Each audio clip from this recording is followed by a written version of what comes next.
Okay, in my kitchen, the previous owners had put a little hanging plant and they screwed the planter in, and then they had one of those, like, it must have been a permanent, like, sticky hook. It wasn't one of those removable ones with the tabs. So when I tried to very carefully pry it off, it ripped the veneer off my cabinets. So today and the rest of the week, I'm gonna work on fixing that, and I'm gonna take you along for the journey. The first thing I'm gonna do is take my X-Acto knife, and anywhere, like right here, it's peeling up just a tiny little bit. I'm gonna cut around it with my X-Acto knife just to make sure that everything that's left on here is really smooth and is not gonna peel up at all. I've kind of cleaned up the edges here.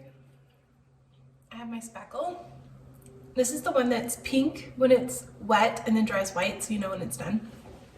And just a really cheap plastic putty knife.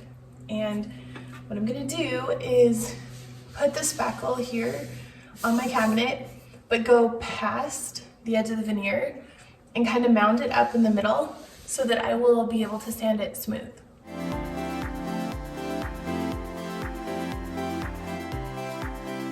Go ahead and let this coat dry and then come back and see if it's gonna need a second coat, or if this one will dry well enough that I'm not gonna need a second coat on the spackle.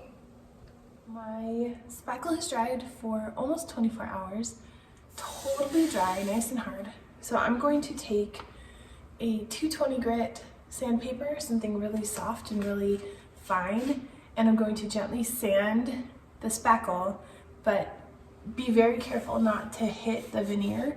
I just want to smooth it out. I don't want to sand it back down to the veneer, because then it's going to peel and it's going to create a bigger problem.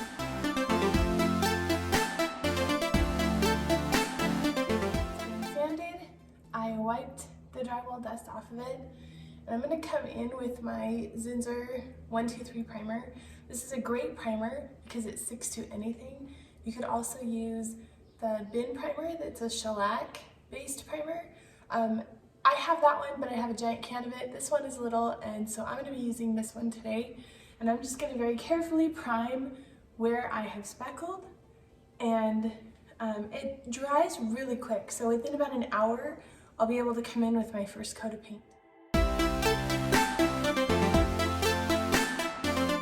went to Lowe's and I picked up just a sample size of paint, and this one is Brooklyn Brownstone. It's a pretty good chocolate brown. You can kind of see what it looks like there. And this is just in satin, just a regular sample that you come with. And this is gonna be like my base coat. So this is gonna go over my primer here.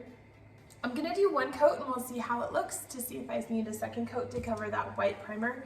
And then once that's done, I got this stain, and this is actually from Minwax. It's a poly stain, so it has the stain with built-in poly to give it a finished look. And this one is called Mission Oak.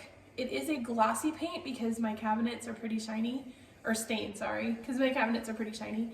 So this one has a little bit of red to it, which I'm hoping is gonna kind of match the little bit of red that I have going on in my cabinets. It's not a ton of red, so it's not like a chestnut color, but it's got a hint of red.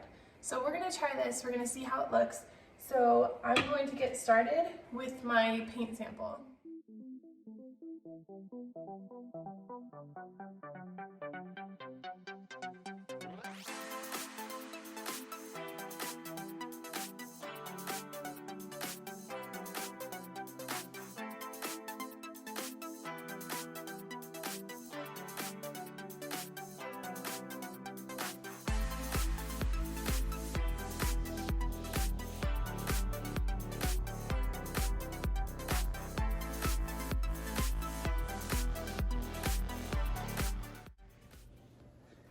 I ended up doing 3 coats of stain, and it's actually like a pretty decent color match, but it is way too glossy. So I've taken my 220 grit sandpaper, I kind of sanded it down a little bit. I'm gonna sand it just a little bit more, and then I'm gonna come back with a matte poly In hindsight, I probably should not have gotten the poly and stain combo that I did.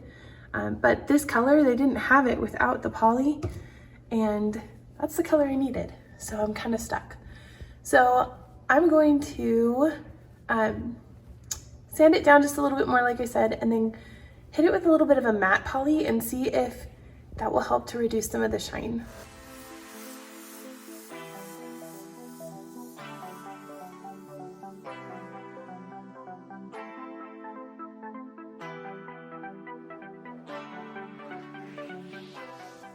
This is how it's looking after putting that matte poly coat on it.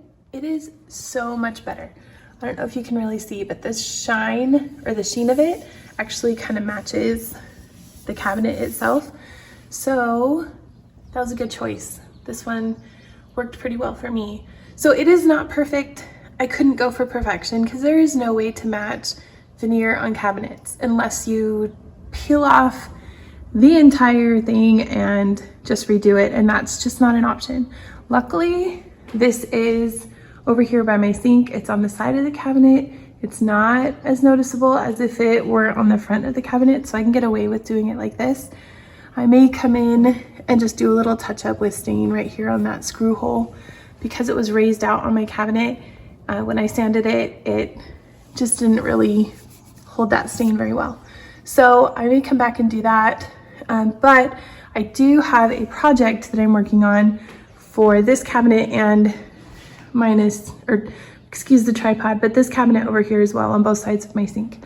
So stay tuned, there will be another video about that one. But for now, this technique worked pretty good, I think.